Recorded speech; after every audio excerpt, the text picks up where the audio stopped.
Hello everybody, Melissa here. I posted about this earlier that I wanted to go live, and it's been such an amazing day.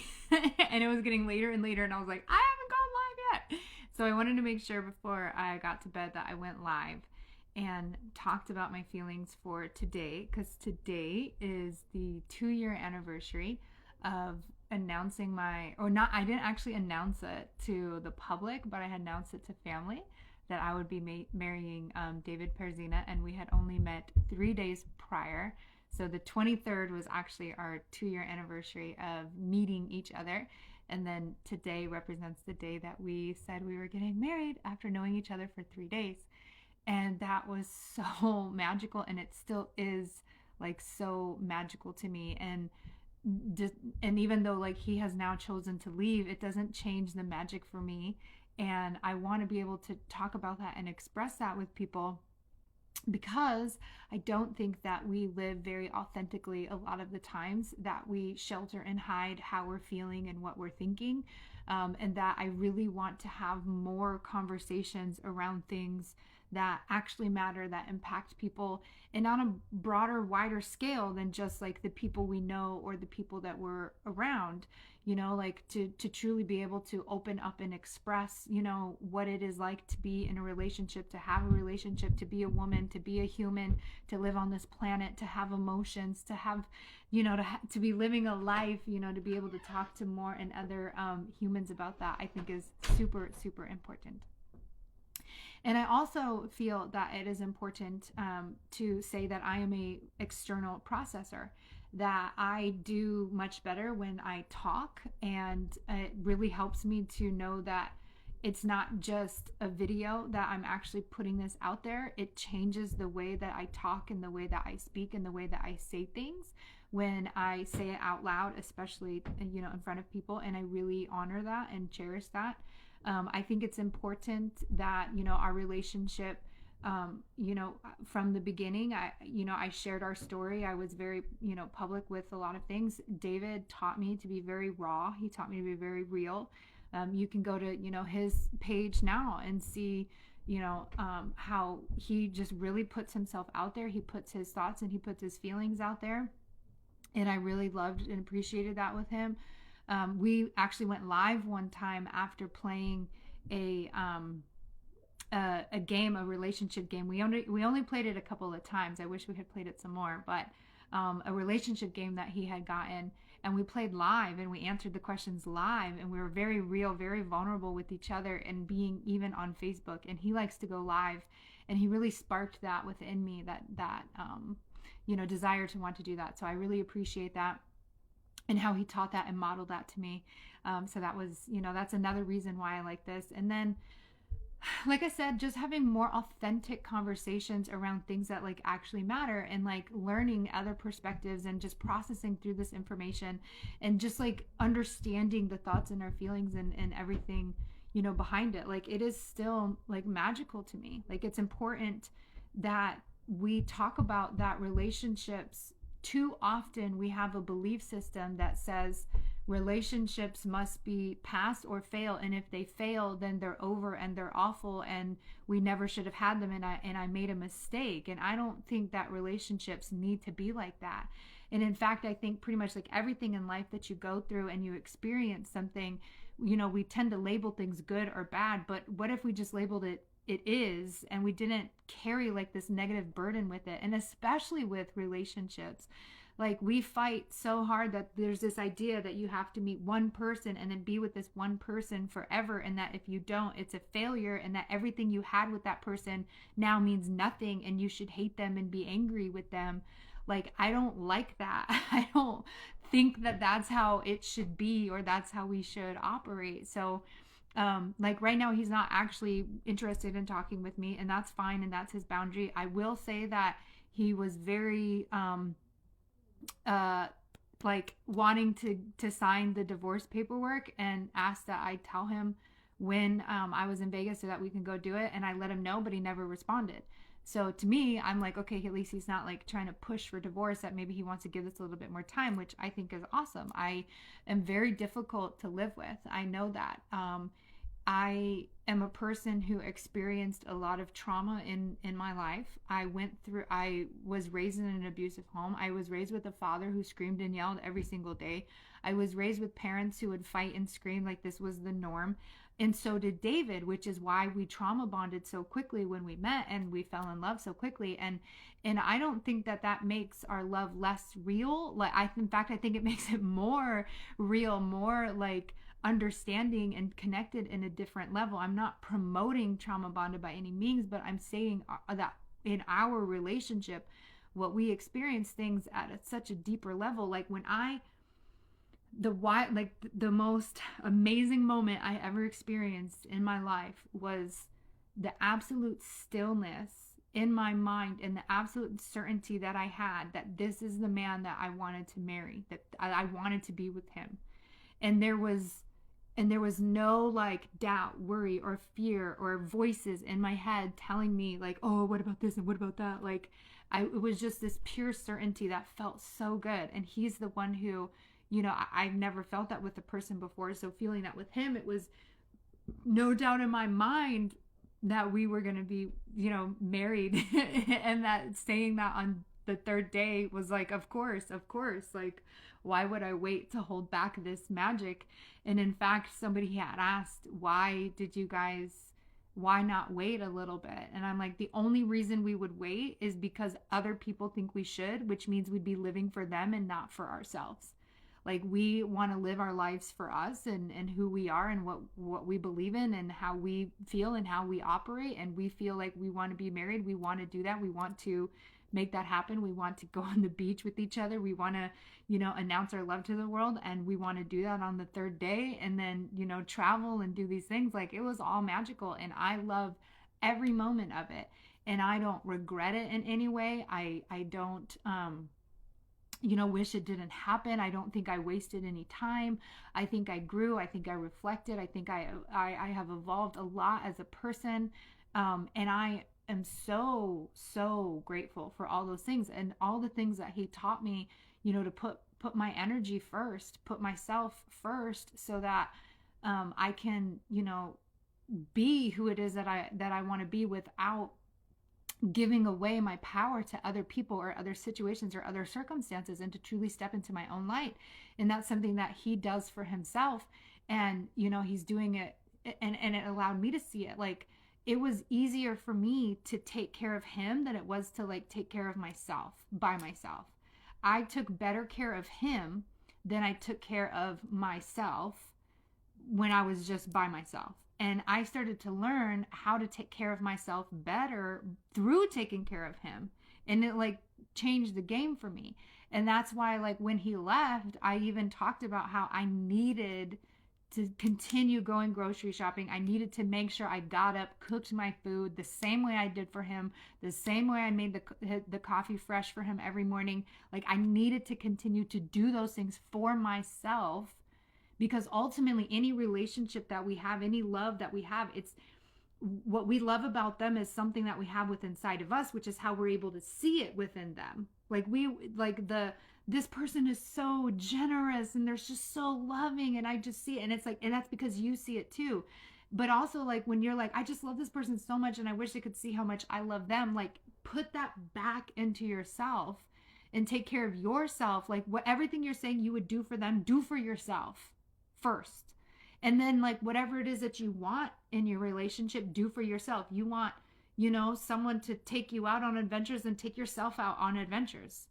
Like, do the thing yourself, do it for yourself. And you shouldn't need to wait for another person. Like, that's what I've been learning. And that was one of the things that he even pushed me on, because once we got married and we started traveling and we went all over, the place, I thought that that's what we would keep doing. That's what I wanted. That's what I thought a relationship would end up being, but that wasn't working for him. And he's like, well, then do it by yourself. He's like, just do it. Like, nothing's holding you back. Come on, little birdie, And that was amazing that he helped me push beyond my comfort zone, because I should be able to experience and enjoy things without requiring that another person have to be there, or else I can't do what it is I want to do. And the only reason I require another person to be there is for some, made up belief or fear that I can't do it on my own, or I don't deserve to do it on my own or something. I don't know. But like even just the fear of doing it. But if it's something I want to experience, I need to go experience it. I need to have the fun. I need to do those things. So, he helped to, make that happen, and he was there to support me with going to Belize. The first time that I went out of country, I flew over the sea, and I was like, we are so small. Like when you fly over the ocean for hours, you realize like how small we are. We are so little. Like we're like little grains of sand, and we just like, we we don't realize how expansive and big this universe is. Like our world is so much bigger than what we're experiencing on the daily. And when we step back a little bit and be like, wow, there's so much world going on. But anyway, that's beside the point. So I want to be very vulnerable. I want to be very open. I want to talk about, relationships and why things can be difficult, and, what it is that we're going through. And we already had such a public relationship. And I personally I find more power in vulnerability than I have like in anything else. The more that I admit how I am, what I go through, what I'm experiencing, what I'm feeling, the more people are drawn to me. The more happiness that I end up having in my life, because again, I'm an external processor. I need to speak these things out loud. And if I can't talk to a wall, that's not very productive. It doesn't work like that. I need to be talking to something. And then I even, play these back and listen to them, myself, to like get insight and reflection to, how I am. So like I said, I was raised in an abusive home.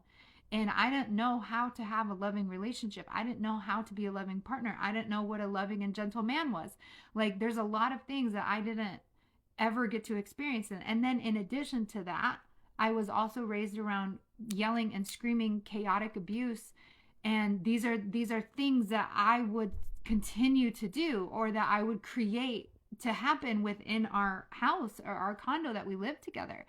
And what's really like insightful and like really powerful, and something that a lot of people would have a hard time accepting and hearing. So when he left, and still even recent, I don't think it's been a minute since he may have said something, but he posted some things on Facebook, that were like, mean about me, and how he felt. And while some things may, be definitely coming from his perspective, there is so much truth in a lot of the things that he said. And my daughter, who's another person who's lived with me, so I've only really had two people that I've like truly lived with to a level of me being completely myself, or just being who I, like it's not someone else's home, like it's my home, and I'm living with these people. It's only ever been in the most like recent 10 years is my daughter and my husband. And she, experienced me being like this monster. Like I have this chaotic stress abuse within my body, and it comes out sometimes when I'm triggered, when it feels like someone is attacking me, or it feels like I'm, my dad is, abusing me, and when that trauma lives in your body, it can come out at like any point when you're interacting with people, especially people that you love, that you live with, that you feel safe with. So with my husband and with my daughter. So I'm this screaming, yelling monster. I know I look like a sweet kindergarten teacher, but they're like, I can be really mean. I can be really vile. The things that I say, like I like fuck you. Like I can get like really intense, and my daughter, has expressed to other people, like, my mom is like this and she does this, and they're like, she's like a nice lady, like I think you're blowing this out of proportion. And that's what people would tell her. And then when she sees, my husband posting, well, she's like this and she's abusive like this and she this, my daughter for the first time is like validated, like, someone else saw it, someone else knows that you're not just this nice person. And it was the first time like my daughter felt validated for knowing like how it is that I act and behave. And I openly admit it, because how else am I going to evolve and grow? If I don't admit that I'm manipulative, that I'm controlling, that I, yell at people, that I struggle with things, how else will I grow and evolve from that place? How else will I help other people who are struggling with that? I'm not this way because I want to be this way. I'm this way because I grew up in a very traumatic, abusive home. It's not my fault. what would be my fault is knowing that I operate this way, knowing why I operate this way, and then still choosing to do it without healing, without making changes to my behavior. Then I would be at fault. But I am not at fault for being a child of abuse, for being an adult who wasn't taught how to regulate her emotions, who wasn't taught how to, communicate with people, who was shown how to scream and yell, who was shown how to control. I was only shown how to manipulate, to control, to scream, to yell. Like, how would I know anything different if that was the only world that I grew up in from 0 to 18? And then you add in the abuse at the boarding school and all that went with that. How would I ever know how to have a loving, happy marriage relationship? There's examples on TV, but like, that's TV. It's not real. If the only thing you grew up in is what you grew up in, that's the most realist and honest and truest thing you know. Nothing else even makes sense. So like, when you have something else, how do you have something else? Like, of course a man screams and yells. Of course a man, manipulates and controls his children. Like, that's what I knew. That's what I saw. Like, was normal to me. So like, I didn't know anything different. And what you also don't know is how much you are your parent, how much you are that DNA, how much you are made up of the people before you. Like, we're a human crochet. Like, I am made of the DNA of my mom and my dad. And we now know epigenetics and there's all these books written on it. Like, we understand and we know that trauma is stored within our DNA. So like, the things that we feel sad about, some of the problems that we experience in our life come from trauma that the people before us experienced. Like, when you think about it, the part of me was in my grandma. And because like, you are an egg in your mom's ovary inside the mom who's in your mom. Like, we're so connected, and we sometimes don't realize how much we are our parent. And we seem to be like a different version of them. Yes. Like, when you hold up, your left hand to your right hand, they're mirror versions of each other, but they're not the same, right? They're different, but they're the same, not the same. So like, when I look at relationships between like my daughter and myself, and then me and my dad and my stepdad, I have 2 dads, I can see so many similarities. Like, the way that I'm angry at them, she's angry at me. And the frustrations I have with them, she has with me. And then I feel that the way that my dad is frustrated with me, I feel that way with her. And it's like, we're so connected, and sometimes we fail to see that. And what was really cool was like, being married with David, is we would talk about these things. And I don't think that we went as far and as deep as I would like to. I think that he was still really encased in his trauma and wanting to be angry and feeding that anger and fueling that anger, which is why he makes a lot of the posts that he makes, because he's still living in that anger. And I hope that he can get out of that. He had a really hard time, and he still struggles with and again, I haven't talked to him in a couple of months to confirm, but for the entire duration of our marriage, he was still very angry at his parents for the abuse that he endured growing up. And they struggle to communicate with. They hang up the phone. They can't talk with him. Like, they can't communicate without one of them having to, hang up. And it's like, I don't want that, I don't want that kind of anger in my life. I don't want that inability to just empathize at a human level with another person, what they're feeling, and how I may have been involved and that my actions may have hurt them. I can own it. I can accept it. And that is done through like therapy and just understanding that I'm a victim of abuse myself, that of course I wouldn't know and understand how to operate as a decent human being, because that was never modeled to me. I wouldn't know how to operate in a loving and healthy relationship because that was never taught to me. So while I do control, manipulate, abuse, scream and yell, mistreat, all the things, it was what was shown to me, and I didn't know anything different. I didn't have any other way of operating. But now that I know, now that I've gone to therapy, now that I've consistently, worked on this and read books and have done practices and do breath work and do meditations and go to my therapy and journal and write and reflect and grow and talk, and like, the more that I'm working on these things, the better I get a grip of all of this, and the better that I'm feeling and functioning every single day, and knowing to the same love that I wanted to pour into David, and I can pour that back into myself, and I don't need to have another human relate back to me that I'm lovable. I can see myself that I'm lovable, and I can just be lovable, to myself. And I think so much of us, we get into relationships, there's so much more to a relationship than feeling loved. There's so much more available than just simply another human wants to hang out with me. Like, some people, when they're single, they struggle with understanding, why am I single? Nobody wants to be with me. Well, you don't even want to be with you. You don't even want to hang out with you. You dislike being around yourself. Why would you expect someone else to want to be around me when you don't even want to be around you? If you have a hard time even being alone with yourself, how enjoyable are you to someone else? Like, are you only cool when someone else is around? Like, think about that.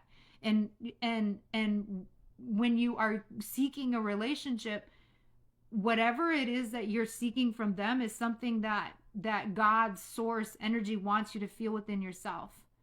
So, like, if you're like, I really like that person because they're this way, well, can you be that way? Like, maybe you're seeing that feeling because or maybe you're seeing that quality because you want it for yourself. Like, David is so incredible at just having his drive and his focus and his dream, and like nothing deters him from what it is that he wants to accomplish, and how he is dedicated to his passion, and like he's so into it. And I loved that, and being able to see that has led me to a place of running my own business, to feel the confidence of that, to get the inspiration of that, to get the drive for that. Like, no doubt he is so important and imperative to where I am in my life right now, with my business, with even myself.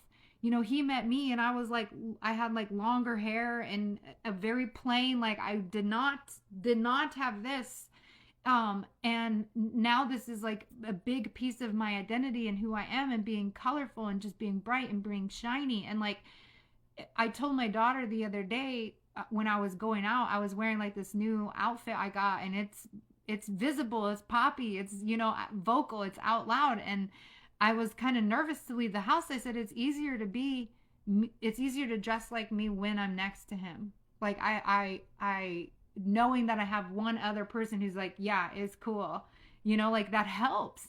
And he helped me to come out of that. And now I get to do it on myself. Like, I don't need him. We tend to get another relationship to have another person justify what it is that we want within ourselves, or how we want to be with ourselves, to seek permission or something. But now that I got it, now that I got his confirmation, now that I got his love, now that I felt at least in one other person be like, yeah, this is cool, it definitely makes it a lot easier for me to be able to do that. And so I'm very grateful, very appreciative of our relationship. I will always look back on it with love, and the magic that we had, the certainty, the clear mind, the no anxiety. Like I said, I had zero anxious thoughts.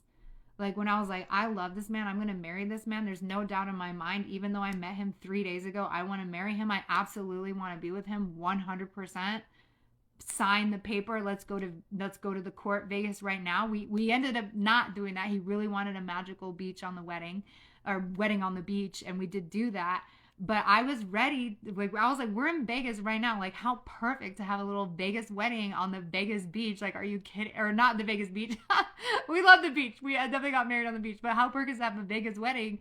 We got engaged in Vegas. We live in Vegas. Like, it just seems like we should do a Vegas thing.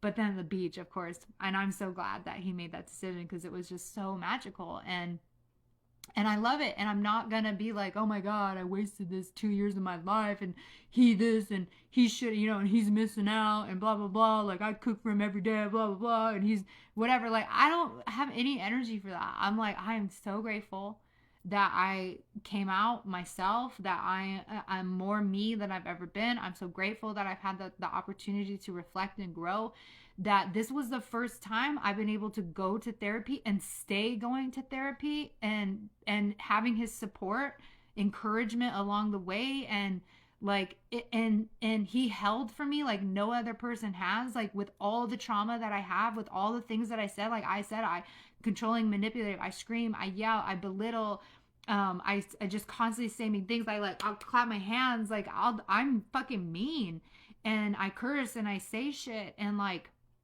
he held space for all of that, as I was healing and growing and getting better. And like those are not ways that I really function and behave nearly as often as I was before, and it's very rare for me to slip into that. And I definitely have been provoked and I haven't. And I really have gotten a grip on this. And it's through his love and his encouragement of going to therapy and staying with that. And so like I'm just so grateful. I'm so grateful. And I think that it's really important that we shift perspective of relationships in our minds. That what is a relationship? Is it this must be, this way forever, or else all is a failure? Or can we have, multiple relationships in our life and be okay? Like, why do we deem one marriage as it? Like, so many people are married and then married and then married and then married, and it's like then they hate their ex and everything was awful and it was the worst, and now there's a new person. It's like, why can't it just be like it's all good? Like my sister is so good at having peaceful, amicable, breakups. Like, why is that not normal? Like, why is it that we have to hate each other or erase every memory, and then also just be like so sad, like it's a death of like yourself. I think if you place your worth in that other person, it can definitely feel the death of yourself. I've been there before, which is why I can identify. I definitely have been there before. And had I not done the work that I have done, I would have been just in a very awful position. And in fact, I almost there was a point, like I said, he told me, he was like, you better let me know when I'm in town so we could do that divorce paperwork. And I was like, okay. So I emailed him when I was in town, let him know I was available, and he didn't say anything. And then like I started to be like, he's ignoring me. And then I started getting this like, and I like there was a time where I like stalked a dude. Like I was like, no, like I will know where you are, what you're doing. I put keylog strokers on computers. Like I didn't ever mess around. Like, I knew exactly where they were at all times. I knew what was going on. I knew everything. And like I didn't even stalk them, find them, chase them down. I've threatened like you need to be here at this time or else I will destroy you. Like I'm mean in a lot of ways. This is what I grew up. This is what was normal to me. This was functioning. And this past week, like I didn't have any of those aggressive or stalkerish or angry type of energies to want to go after him or be mad at him or send him paragraph after paragraph. Like I didn't have any of that. And it was such a distinct difference to me too, because what was very interesting was that prior to that, an ex of mine in which we had that level of relationship, as a teenager, very early on, it was a very toxic, very stressful relationship, very drama filled. That's the reason I went to boarding school type of thing. And it reminded me of how I behaved and how I functioned when in a relationship where I didn't get my way, or I wanted, to know something, or they were ignoring me, and I was like, you will not ignore me. And I would push myself and force myself to be heard. And I was like, no, you will not, and I will show up at your door, and I will be at your mother's house, and this is happening. So get out here now. Like that's the level I'm at. I have been at. And to not be at that place now, and to reflect and see the difference of how I'm behaving, and to also like the last David that I dated before this David, like we met, immediate, instant connection, very similar in nature, but he lived in North Carolina and I lived in Arizona at the time. And so we hit it off instantly. It was like 2 to 3 days that we spent together, and it was like definitely. But I would have to travel back and forth. And when he ended it, he like pretty much just ghosted. He said, you're too intense. And I didn't know what that meant at the time, but I get it now. And especially with our breakup. But I was a wreck. I shaved my head. I cried. It was like the end of the world. Like that type of feeling is what I was just surrounded in when that relationship, ended. And with this, I didn't experience that.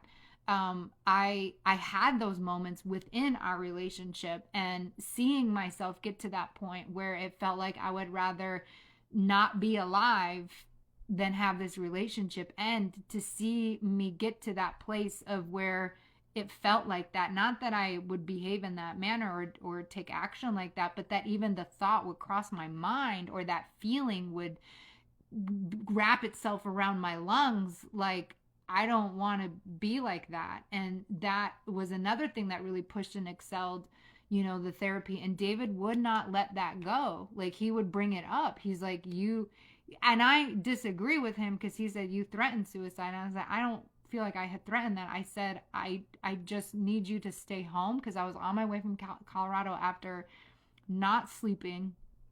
We had gone into, because I had just let him know I had missed him. He was supposed to be on that trip with me, and then last minute he decided he didn't want to go, and I had expressed to him that I missed him, which turned into, well, he's always at fault and inadequate, which is not what I was saying. I just wanted to express that I was missing him, and I wanted him to be like, oh, I know you miss me, you'll be home soon. But he took it as, well, I couldn't go because I had anxiety. He got very defensive about it. So we ended up having this huge fight, like most of the night, where I was trying to explain myself and just trying to say that I just felt sad, and I didn't mean to spark all of this. And don't worry, we had plenty where the reverse was true, where I was the one misleading and misunderstanding and misperceiving and blaming him. But this was his turn on that day. And so I ended up not really sleeping at all. And I was driving home from Colorado to Las Vegas, and it was a 12-hour drive. And he's told me he was going to leave, that he wasn't even going to be home when I got home. And that really stressed me out, because again, this all started because of a deep missing of him. I missed him already. And me expressing that meant that he was threatening to leave.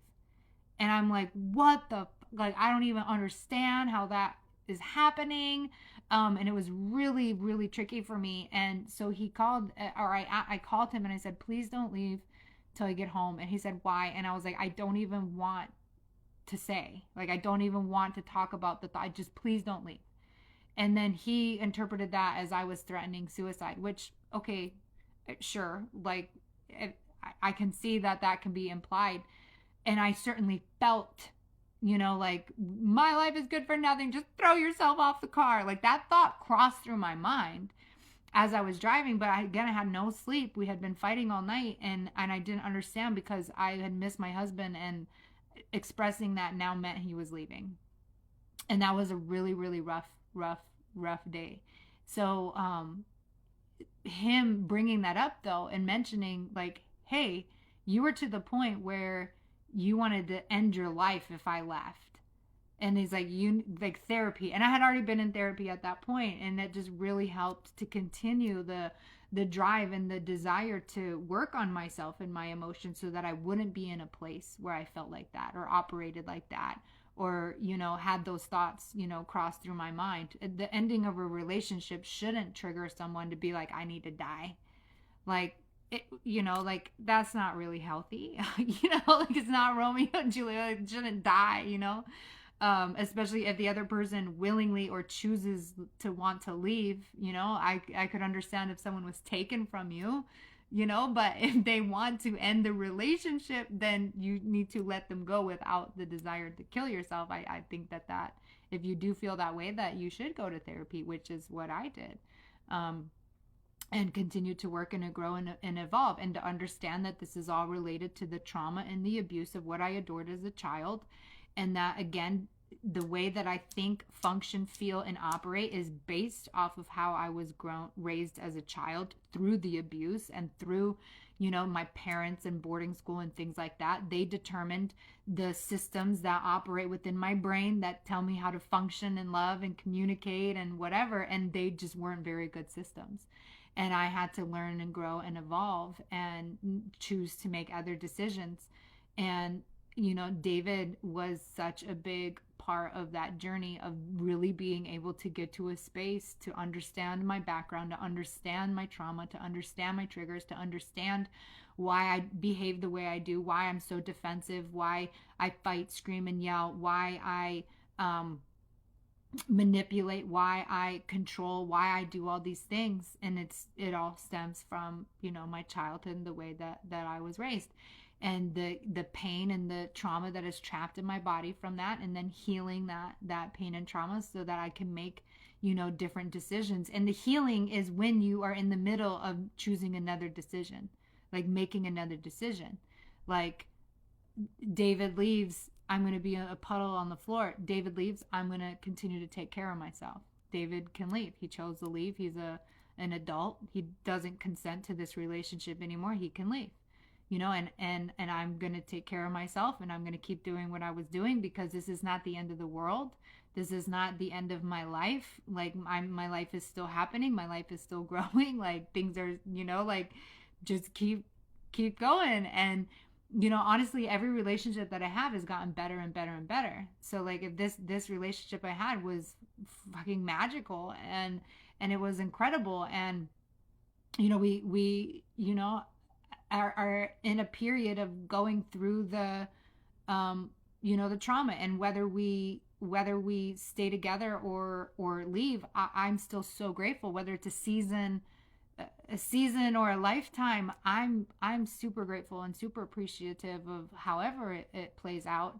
I absolutely am grateful to be, you know, Melissa Perzina. I haven't legally, I almost want to rush to change my name before we do the paperwork. I love Perzina much better.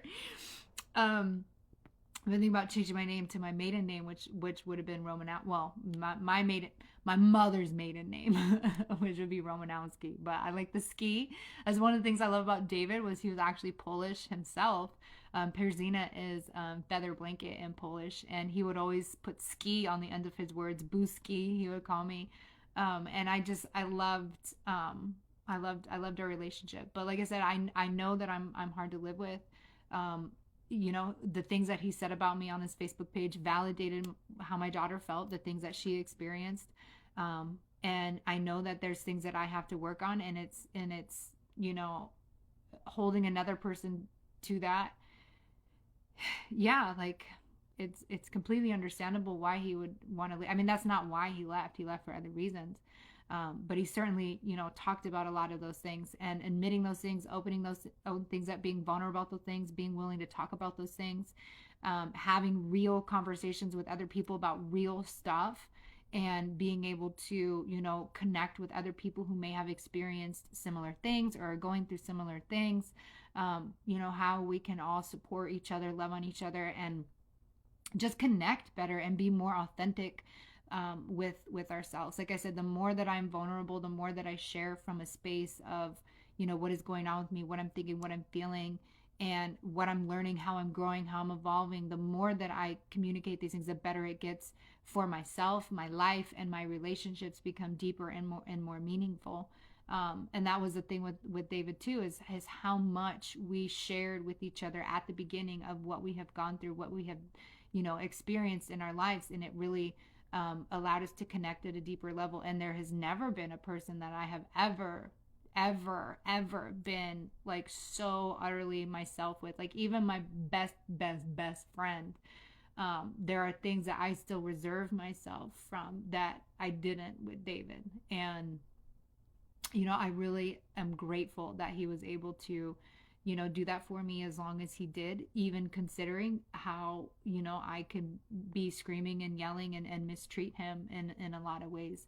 And it was a two-way street. You know, he grew up as an abused child, so I'm not saying I'm the only one who screamed and yelled and was mean, but I certainly was. I own up for what I've done, and I, you know, I'm sorry.